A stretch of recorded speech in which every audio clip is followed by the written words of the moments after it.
तीन बहनों की लालची भाभी। करिश्मा, रेशमा और मनीषा तीन बहनें हैं।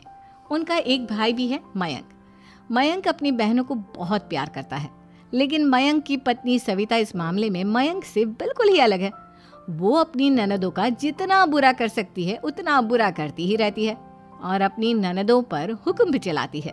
करिश्मा, करिश्मा, तुमने अभी तक नाश्ता नहीं बनाया? तुम्हारे भैया को ऑफिस जाने में देर हो रही है। हाँ भाभी, बस अभी बनाती हूँ। करिश्मा, तुम ये ढीलापन छोड़ दो। कल को पराए घर जाना है। वहाँ अगर तुम इस तरह से काम करोगी तो लोग क्या कहेंगे कि माँ ने और भाभी ने कुछ सिखाया नहीं। और तुम्हारी दोनों बहनें कहाँ हैं? रेशमा मार्केट गई है और मनीषा सो रही है। क्या?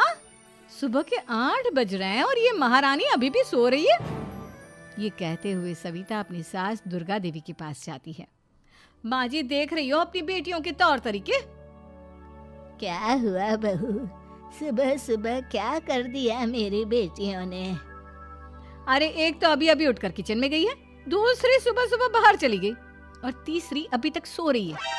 क्या करूं मैं इन तीनों का, मैं तो परेशान हो गई हूँ। जा जाकर उठा उसे और रेशमा से मैं बात करती हूँ। सविता सीधा मनीषा के कमरे में जाती है और उससे कहती है, महारानी जल्दी उठो, सूरज सर पर आ गया है। भाभी थोड़ी देर और सोने दो ना, मैं रात को लेट सोई थी। वो क्या है ना, यूनिट टेस्ट चल रहे हैं। शराफत से उठती है या नहीं, या फिर पानी की भरी बाल्टी डालूं तेरे ऊपर? नहीं भाभी, मुझे बिस्तर में नहीं लाना, उठती हूँ मैं। मनीषा जल्दी से उठकर बाथरूम में चली जाती है। सभी आराम से बैठकर नाश्ता कर रहे होते कि तभी रेशमा बाजार से हाथ में सामान लिए आ जाती है। रेशमा को देखते ही सविता उस पर बरस पड़ती है। लो, आ गई महारानी।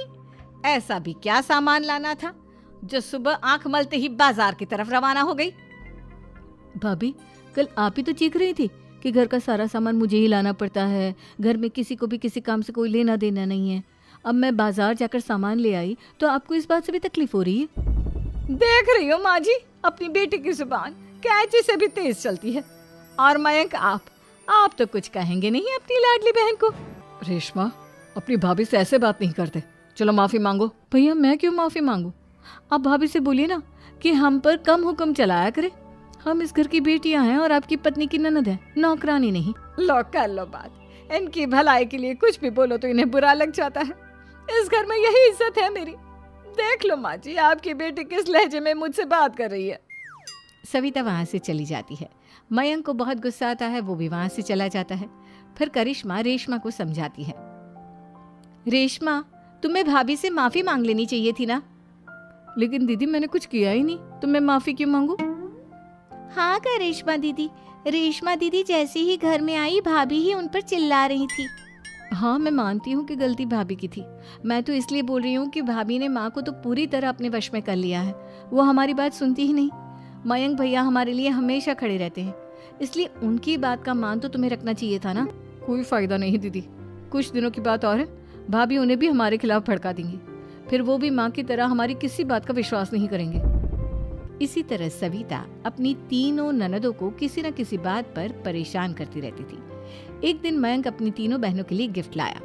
क्या रेशमा, ये तुम्हारे लिए हार का सेट। रेशमा, तुम्हारे लिए सुंदर सी ड्रेस। और मनीषा, तुम्हें किताबें पसंद है ना, तुम्हारे लिए किताबें लाया हूँ। थैंक यू भैया। थैंक यू भैया। थैंक यू भैया। करिश्मा, तुम्हारा नेकलेस कितना सुंदर है। ये भैया कहाँ से ले आए होंगे? मैंने भैया को 3 दिन पहले फोन पर ये डिजाइन दिखाया था और आज भैया ये ले आए।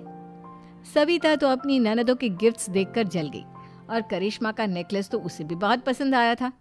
अपनी बहनों के लिए कितना अच्छा नेकलेस लेकर आए हैं, मुझे कभी कोई गिफ्ट नहीं दिया। मैं आज ही ये हार चुरा लूंगी।